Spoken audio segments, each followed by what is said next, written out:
Assalamualaikum warahmatullahi wabarakatuh. Selamat pagi.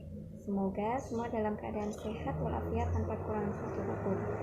Oke, kali ini saya akan membagikan video pembelajaran mengenai materi bahasa surat pribadi dan bahasa surat dinas. Karena kemarin kalian sebelumnya sudah mempelajari mengenai struktur surat pribadi ataupun surat dinas. Semoga semua sudah paham ya.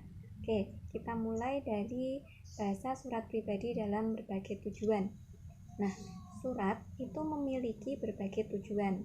Nah, ketika tujuannya berbeda, otomatis kosakata yang digunakan pun juga berbeda. Misalnya, di dalam surat pribadi khususnya untuk mengundang.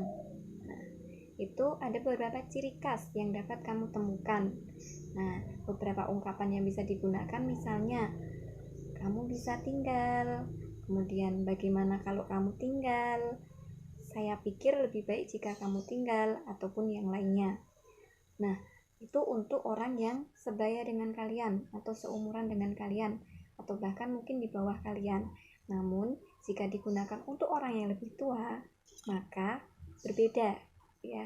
Nah, jadi kalau untuk yang lebih tua, untuk orang tua, untuk Pak D kita, tante nenek, dan lain sebagainya, itu bisa digunakan dengan ungkapan-ungkapan seperti berikut. Misalnya, kami sekeluarga mengundang bapak, ibu, om, tante, pak D, bude, dan lain sebagainya. Juga bisa, kami sangat mengharapkan kedatangan bapak, ibu, om, tante, dan lain sebagainya. Kemudian yang terakhir, yaitu besar harapan kami, bapak, ibu, om, tante, bude, pak D, bule, dan lain sebagainya, itu bisa juga menggunakan itu. Nah, itu tadi untuk yang tujuan mengundang dalam surat pribadi. Yang selanjutnya, tujuan memohon dan meminta penjelasan. Sama dengan seperti yang mengundang tadi, memohon dan meminta penjelasan itu juga bisa diungkapkan dengan beberapa hal. Misalnya, saya ingin menginap di rumah ini 4 hari saja. Nah, itu adalah sebuah permohonan. Kemudian yang selanjutnya adalah mohon maaf ya, itu tadi termasuk keinginan. Nah, selanjutnya adalah permohonan. Misalnya, aku mohon kamu patuhi peraturan untuk tetap tinggal di rumah karena sedang maraknya wabah COVID-19 atau 19 ya. Nah, itu khusus untuk yang memohon dan meminta penjelasan. Nah, kemudian selanjutnya di sini saya akan membahas terkait ciri penggunaan bahasa surat pribadi. Ada 1, 2, 3, 4, 5 ciri penggunaan bahasa surat pribadi. Yang pertama adalah pilihan kata sapaan bersifat pribadi atau kata emotif dan kata ekspresif. Nah, kata emotif itu apa coba? Ada yang tahu?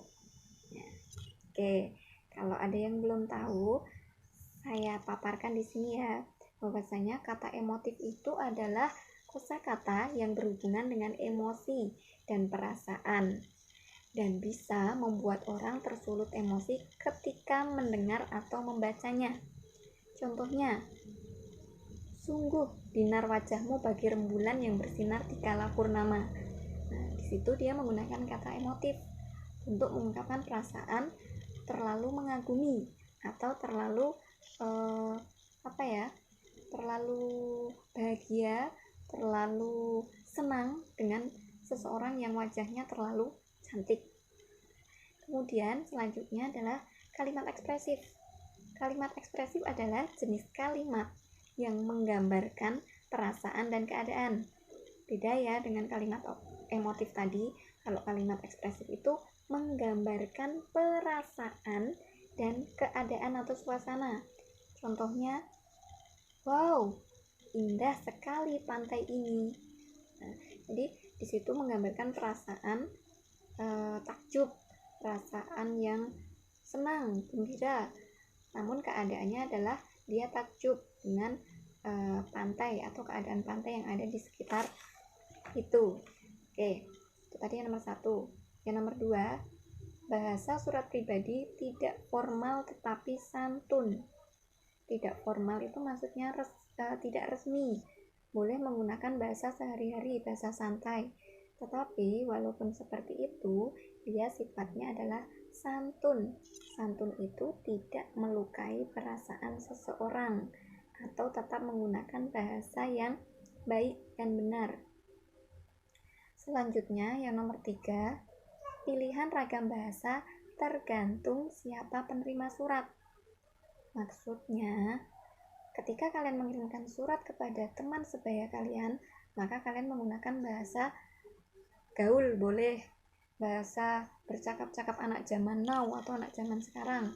Tapi jika dikirimkan kepada saudara kita yang lebih tua atau orang yang lebih tua, maka kita tidak boleh menggunakan bahasa yang seperti itu, alias kita tetap harus menggunakan bahasa yang santun tadi. Kemudian yang nomor 4, menggunakan sapaan atau seperti orang bercakap. Jadi menggunakan sapaan-sapaan sehari-hari seperti layaknya ketika kita sedang berbicara dengan orang lain, bercakap-cakap, ngobrol, dan lain sebagainya. Kemudian yang terakhir, menggunakan kata ganti orang pertama, itu untuk pengirim. Jadi kalau kita mengirimkan surat, kita yang menulis surat, bahasanya menggunakan kata ganti orang pertama, aku, saya. Kemudian jika untuk yang menerima itu menggunakan kata ganti orang kedua, Anda, kamu, dan lain sebagainya. Itu ya. Oke, sampai sini dulu yang saya sampaikan terkait untuk surat pribadi. Kalau sudah dirasa jelas, saya lanjutkan ke bahasa surat dinas. Ya, bahasa surat dinas tentu saja berbeda dengan bahasa surat pribadi, karena kalau surat pribadi tadi kan bersifat tidak resmi ya, atau tidak formal seperti bahasa sehari-hari, bahasa santai. Nah, kalau bahasa surat dinas dia kebalikannya, menggunakan ragam bahasa resmi, yaitu penggunaan bahasa Indonesia baku ragam resmi. Jadi sesuai dengan ejaan yang disempurnakan atau sekarang disebut dengan PUEBI. Misalnya di dalam penggunaan ungkapan untuk memohon maaf gitu ya, atau permohonan maaf, itu tidak sama dengan ketika kalian menuliskannya di dalam surat pribadi. Kalau di surat pribadi kalian bisa mengungkapkannya dengan kata misalnya, maafkan saya ya, please, tolong maafkan saya, dan lain sebagainya. Itu jika di surat pribadi. Namun ketika permohonan maaf itu dituliskan dalam surat dinas, maka tidak seperti itu bunyinya. Bunyinya akan berbeda. Nah, kalian bisa menggunakan misalnya, saya benar-benar mohon maaf atas kekilafan yang telah dilakukan oleh karyawan saya. Atau misalnya, mohon maafkan saya atas kekilafan yang dilakukan oleh karyawan saya. Nah, bisa juga hanya cukup mohon maaf gitu ya. Mohon maaf karena kami belum bisa memberikan pelayanan dengan baik. Nah, itu jika digunakan di dalam surat dinas seperti itu. Nah, selanjutnya saya akan membicarakan mengenai ciri penggunaan bahasa surat dinas. Nah, kalau di surat pribadi tadi ada 5, di surat dinas hanya ada 2. Yang pertama adalah pilihan kata sapaan bersifat resmi. Kalau di surat dinas tadi, kalau di surat pribadi tadi, kata sapaannya itu seperti ketika kita berbincang atau ngobrol dalam pembicaraan sehari-hari. Namun kalau di surat dinas itu bersifat resmi. Kepada yang terhormat, Bapak siapa misalnya, atau dengan hormat, dan lain sebagainya. Itu jika di surat dinas.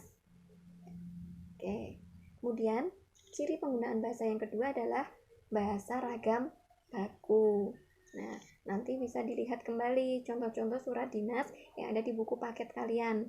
Nah, pasti ditemukan ragam-ragam bahasa resmi. Tidak mungkin kalian akan menemukan ragam bahasa tidak resmi atau tidak formal.